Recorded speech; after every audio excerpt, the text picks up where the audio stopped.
देखते हैं भाई आज स्टॉक का बिहेवियर। सही बात है, बड़े कॉन्ग्लोमरेट का हिस्सा बनना है, लेकिन एक डिस्काउंट पे ओपन ऑफर पर बिहेवियर, स्टॉक्स ने अच्छे मूव ऑलरेडी दिखा भी रखे। तो देखते हैं आज के सेशन में किस तरह का बिहेवियर रहता है। एक ये इंपॉर्टेंट स्टॉक था। दूसरा, बहेती साहब की, जब बहेती साहब ने स्टॉक चुना था तो रिलायंस इंडस्ट्रीज ट्रेड सेटअप के लिहाज से मेंशन करा था। तब मैंने कहा था इस पे एक इंटरेस्टिंग ब्रोकरेज रिपोर्ट भी सामने आई है जो हेडलाइन के तौर पे भी मेंशन थी, रिलायंस इंडस्ट्रीज। और रिलायंस इंडस्ट्रीज पे क्या ब्रोकरेज रिपोर्ट आई है? सुमित क्या कह रही है भाई? सीएलएसए की रिपोर्ट आई ना, क्या कह रही है? सीएलएसए की रिपोर्ट है, बाय रेटिंग है, टारगेट है 3180 रुपए के, जो कि उनके पिछले टारगेट 2955 रुपए से बढ़ाकर रफली 3200 रुपए के आसपास के टारगेट्स अब सीएलएसए की तरफ से दिए गए हैं रिलायंस इंडस्ट्रीज को लेकर।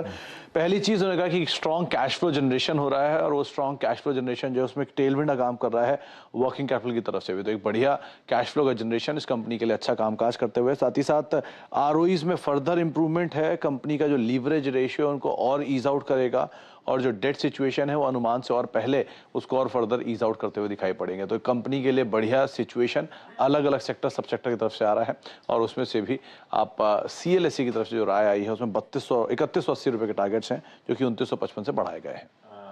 तो टेक्निकली अब व्यू लेने की जरूरत है नहीं। इस पे बहेती साहब का जो कॉल था वो आपकी स्क्रीन पर आ जाएगा, फंडामेंटल व्यू सीएलएसए की तरफ से आता हुआ। मयूरेश, लॉन्ग टर्म के लिए आप लोग भी लेवल्स पे अट्रैक्टिव समझ रहे हो या नहीं? थोड़ी प्राइस स्ट्रेंथ के लिए हम लोग वेट करते हैं, क्योंकि हमारे जो प्राइस स्ट्रेंथ और पिवट लेवल होते हैं उसके हिसाब से थोड़ी वेट करनी चाहिए for the price to get some strength. However I think the overall business model बहुत रोबस्ट है। रिटेल और हम जानते ही हैं, आई थिंक 50% डेबिट को कंट्रीब्यूट करते हैं। हाँ, थोड़े जीआरएम्स डेफिनेटली करेक्ट हुए हैं, but I think they should normalise going forward. और इसलिए जो एंटायर कन्वर्जन है फ्रॉम ऑयल टू पेटकेम और वहाँ के जो रियलाइजेशंस हैं, that should also have a steady state over the next few months. जो इन्वेस्टमेंट जा रही है ग्रीन हाइड्रोजन की तरफ, वो एक कैलिब्रेटेड वे में जा रही है अगले कुछ क्वार्टर्स और सालों में। इसलिए बहुत ज़्यादा debt accumulation even on the oil and petchem business या कोर रिफाइनिंग बिजनेस पे आएगा नहीं। तो yes, I think long term पे डेफिनेटली अच्छा है, but we are just waiting for some price strength और some amount of stability in that stock. ठीक है, डिस्क्लेमर, स्टैंडर्ड डिस्क्लेमर आप लोग की स्क्रीन पर रिलायंस इंडस्ट्री स्पेसिफिक भी आ जाएगा, प्लीज ध्यान रखिएगा उस बात का। खैर, क्योंकि ब्रोकरेज व्यू, टेक्निकल व्यू बात हो ही रही थी, तो इसलिए और थोड़ी सी आगे चर्चा करी स्टॉक के बारे में।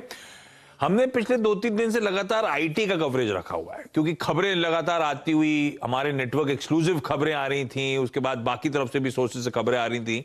पहले विप्रो के लिए, फिर टीसीएस के लिए, फिर वो इन्फोसिस के लिए वो वेरिएबल पे रिलेटेड डेवलपमेंट्स आए थे।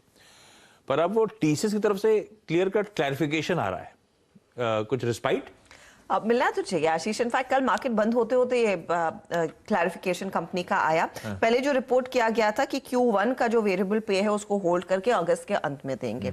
अब इसमें कंपनी ने क्लैरिफाई ये किया है कि देखिए, हम वेरिएबल पे एक तो 100% जो जिन कर्मचारियों को मिलना है वो देंगे। दूसरा, उन्होंने ये क्लैरिफाई किया है या तो क्वार्टर के पहले महीने में आता है या दूसरे महीने में आता है। तो ऐसा नहीं है कि उसको पर्पसली होल्ड किया गया। ये इनके पास विकल्प होता है, इधर इन द फर्स्ट मंथ या फिर सेकंड मंथ में पे आउट होता हुआ दिखाई देगा, और उस टाइमलाइन पे वेरिएबल पे मिलने का। तो ऐसा नहीं है कि उसको पर्पसली होल्ड किया गया और कुछ क्राइसिस है, कैश नहीं है, मार्जिन्स को कर्टेल करना, मार्जिन्स को थोड़ा सा नियंत्रण में रखने की कोशिश है। ऐसा कुछ नहीं है, ये नॉर्मल प्रोसेस है, और उस प्रोसेस के लिहाज से वेरिएबल पे मिलेगा। 100% वेरिएबल पे मतलब